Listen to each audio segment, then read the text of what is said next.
মনোজ খুব দ্রুত দৌড়াচ্ছিল, মনে হচ্ছিল যেন কি ওকে তাড়া করছে। ও একটা পুরনো বাড়ি দেখতে পেল। মনোজ সেখানে ঢুকে গেল। ওই ঘরে একজন বৃদ্ধ মহিলা থাকতো। খুব বাঁচান বেঁচেছি বাবা। আজকে যদি ধরা পড়তাম তাহলে খুব বড় ক্ষতি হতো আমার। কতক্ষণ এইভাবে পালাবে? পালিয়ে যাবেই বা কোথায় তুমি? আজ নয় তো কাল এর জরিমানা ভরতেই হবে তোমায়। কতক্ষণ এইভাবে চুরি করবে বলো? ওই বৃদ্ধ মহিলা বুঝে গেছিল যে মনোজ একজন চোর। ওই বৃদ্ধ মহিলা ওকে জিজ্ঞেস করলো, চুরি কেন করো? কি কারণ চুরির? লোভ নাকি কোনো বাধ্যতা? আরে লোভের বশে আমি চুরি করি না, আমি তো বাধ্য চুরি করার জন্য। 10 বছরের আমার একটা মেয়ে রয়েছে, যার শরীরটা সবসময় খারাপ থাকে, আর গ্রামে ওষুধের দাম যে খুব বেশি, সেই জন্য আমার কাছে আর কোনো উপায়ই ছিল না, শুধু চুরি করা ছাড়া। এখন মা, আমার মেয়ে শিবানীকে ছেড়ে দিয়ে আমার যার কেউ নেই, সেই জন্য আমি সব কিছু করতে পারি। আমি খুবই ভালো ম্যাগি বানাই। তোমার খিদে পেয়েছে তাই না? আগে খিদে তো পেয়েছে আমার খুব। ওই বৃদ্ধ মহিলা মনোজকে নিজের হাতে ম্যাগি বানিয়ে দিল। ও প্রথমে কি করতো সে ব্যাপারে জিজ্ঞেস করলো। আগে আমি গ্রামে মিল্কশেক বিক্রি করতাম, কিন্তু সেই ব্যবসাটা এখন একেবারে লাটে উঠেছে, সেই জন্য আমার বাচ্চার জন্য আমাকে এখন চুরি করতে হচ্ছে। ওই বৃদ্ধ মহিলা ওকে বলল, আমি তোমাকে সাহায্য করব, কিন্তু তোমাকে চুরি ছাড়তে হবে। আর যার যার থেকে তুমি চুরি করেছো ওদের গিয়ে সেই টাকা ফেরত দিতে হবে।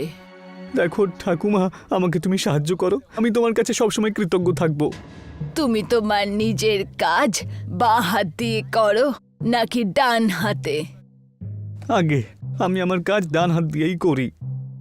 তাহলে ঠিক আছে। বৃদ্ধ ওই চামচ মনোজকে দিয়ে দিল। ওটা যেমন সেমন চামচ ছিল না, ওটা জাদুই চামচ ছিল। এই জাদুই চামচ, আজ থেকে তুমি নতুন কাজ শুরু করো। আমার ঘর থেকে ম্যাগি নিয়ে যাও আর ম্যাগি মিল্কশেক বানানো শুরু করে দিও। আর মনে রেখো, এই চামচকে সব সময় নিজের ডান হাত দিয়ে ব্যবহার করো। আগে আপনাকে অসংখ্য ধন্যবাদ ঠাকুমা। মনোজ চামচ আর কিছু ম্যাগি নিয়ে বাড়ি চলে এলো।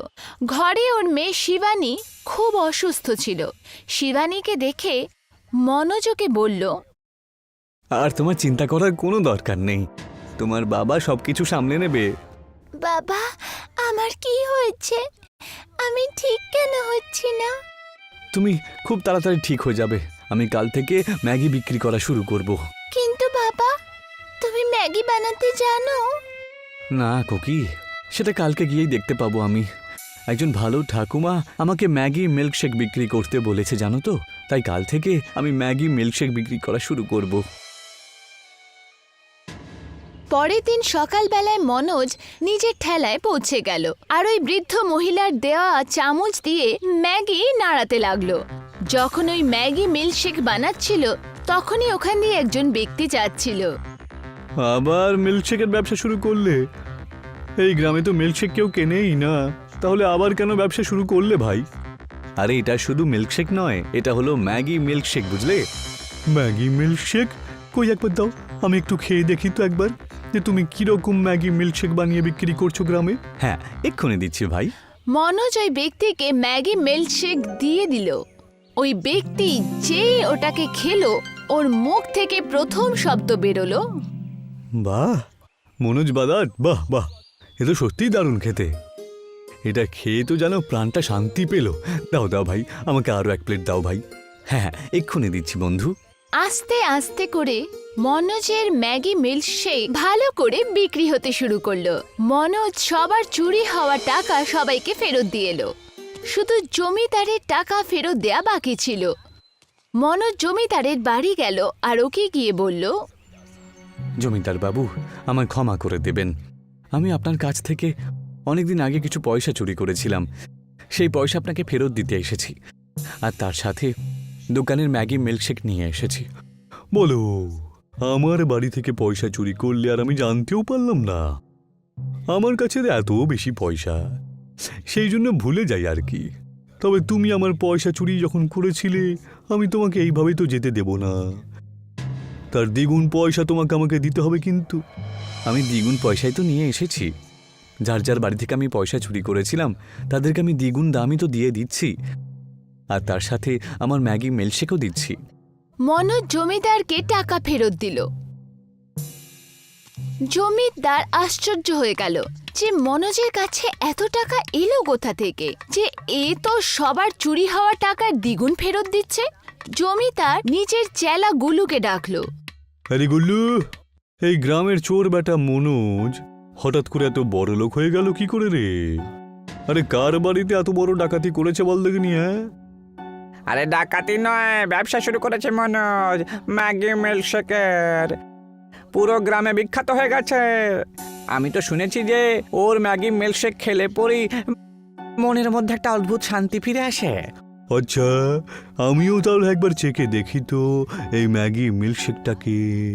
জমিদার ম্যাগি মিল্কশেক খেয়ে দেখলো। বাবা, কি সুস্বাদু খেতে এই ম্যাগি মিল্কশেক! এবার বোঝা গেছে যে কেন ওই মনোজের কাছে এত পয়সা এসেছে। মালিক, এখন তাহলে কি ভাবছেন আপনি?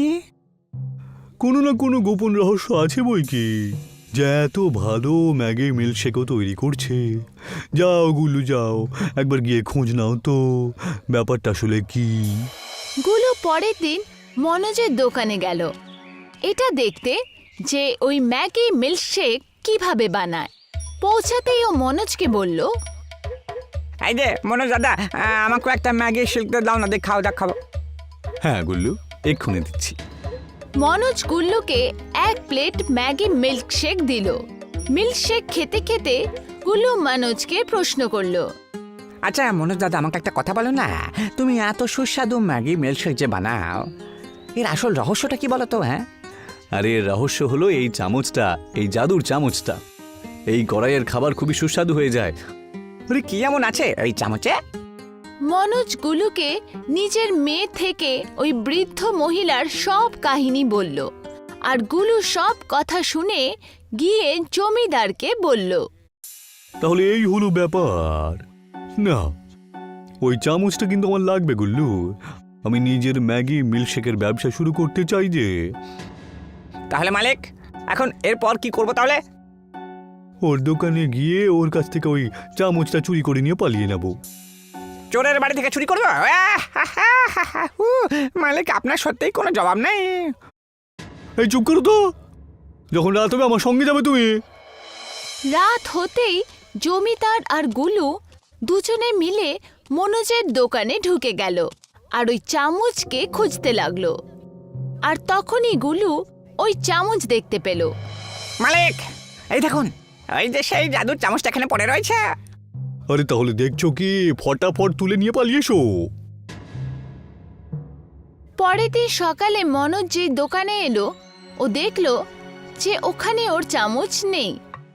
ও সব জায়গায় নিজের চামচ খুঁজলো, কিন্তু ওই চামচ ও কোথাও দেখতে পেল না। আজ প্রথমবার ছিল যখন ওর মেয়ে ওর দোকানে ওর সাথে চলে এসেছিল। খুকি, আমি এখানেই তো চামচটা রেখে দিয়েছিলাম, কিন্তু ওই চামচটা আমি কোথাও দেখতে পাচ্ছি না যে মা। কোনো ব্যাপার না বাবা, এখন আমি ঠিক হয়ে গেছি সম্পূর্ণভাবে। এখন থেকে আমরা দুজনে খুব পরিশ্রম করে টাকা রোজগার করব। ঈশ্বরই দিয়েছে, ঈশ্বরই নিয়েছে, ঈশ্বরেরই মহিমা হবে। আর অন্যদিকে জমিদার আর গুলু দুজনে মিলে নিজেদের ম্যাগি মিল্কশেকের দোকান খুলে ফেললো। কিন্তু এদের মধ্যে একটা ব্যাপার অন্য ছিল। জমিদার আর গুলু দুজনেই বাঁ হাত দিয়ে নিজের কাজ করত। বৃদ্ধ চামচ দেওয়ার সময় মনোজকে বলেছিল, ভালো হয়েছে তুমি ডান হাত দিয়ে কাজ করো, কারণ তুমি যদি বাঁ হাত দিয়ে কাজ করতে তাহলে এই চামচ উল্টো কাজ করত। তখন এক মহিলা সেখান দিয়ে যাচ্ছিল আর জমিদারের ম্যাগি মিল্কশেক দেখে সেখানে দাঁড়িয়ে গেল। আরে জমিদার বাবু, আপনিও ম্যাগি মিল্কশেক বিক্রি করা শুরু করে দিয়েছে? আগে হ্যাঁ, এই গ্রামে সব থেকে ভালো ম্যাগি মিল্কশেক আমি বানাতে পারি, ওই মনোযোগ থেকেও ভালো। যদি এরমটাই হয় আমাকেও খাওয়ান না ম্যাগি মিল্কশেক। অবশ্যই, এক্ষুনি খাওয়াচ্ছি। এই গুল্লু, 1 প্লেট গরম গরম ম্যাগি মিল্কশেক দে রে। আজ্ঞা মালিক। গুলো 1 প্লেট ম্যাগি মিল্কশেক বার করে গ্রাহককে দিল। দেখতে তো খুবই সুস্বাদু মনে হচ্ছে। যখনই ওই মহিলা 1 চামচ ম্যাগি মিল্কশেক নিজের মুখে ঢোকালো, তখনই ওর পেটের মধ্যে ব্যথা হওয়া শুরু হলো। ছি, এটা কি খাইয়ে দিলে? এত বাজে, এত বাজে আমি কখনো নিজের জীবনে খাইনি। আপনি জমিদার হয়ে নিজের গ্রাহকদের এত খারাপ খাবার খাওয়াচ্ছেন। এই গুল্লু, আমাকে একটু খেতে দে, দেখি দেখি দেখি। ওটা খেতেই ও গুলুকে বলল, ছি গুল্লু, ছি। আরে বানিয়ে কি একবার চেখে দেখিস নাকি? যখনই এইসব হচ্ছিল তখনই ওখান দিয়ে প্রধান আর মনোজ চলে এলো। ও জমিদারকে বলল, জমিদার, ওই চামচটাকে তুমি যে ব্যবহার করছো, ওই চামচটা হলো মনোজের। ওকে ওই চামচটা ফিরিয়ে দাও তুমি। না প্রধান মশাই, আপনি তো জানেন যে এই মনোজ আসলে চুরি করতে থাকতো। ওই চামচটা ও আমার বাড়ি থেকে চুরি করেছে। আমি শুধু আমার জিনিসটা ফিরিয়ে নিয়ে চলে এসেছি। আর মিথ্যে কথা বলছো, পুরো মিথ্যে কথা বলছো তুমি। কারণ এই চামচটা আমার পূর্বপুরুষদের, দেখে আমার মা মনোজকে দিয়েছিল, বুঝলে? ওই বৃদ্ধ মহিলা প্রধানজির মা ছিল। আর রাতের সময় প্রধানজি গ্রামের কাজে ঘরে লেটে ফিরছিল। তখনই জমিদার আর গুলুকে মনোজের দোকান থেকে বাইরে যেতে দেখলো। আমি কিছু করিনি প্রধান মশাই, আমি তো শুধু ওই জমিদার বাবু যা বলেছেন তাই করেছি আর কি। আমায় ক্ষমা করে দাও প্রধান মহাশয়। এক্ষুনি এক্ষুনি তুমি, তোমাদের দুজনকে গ্রাম থেকে বের করে দেওয়া হচ্ছে বলে রাখলাম। জমিদার আর গুলু দুজনকেই প্রধানজি গ্রাম থেকে বাইরে বের করে দিল। আর মনোজের কাছে আবার ওর চামচ ফেরত চলে এলো।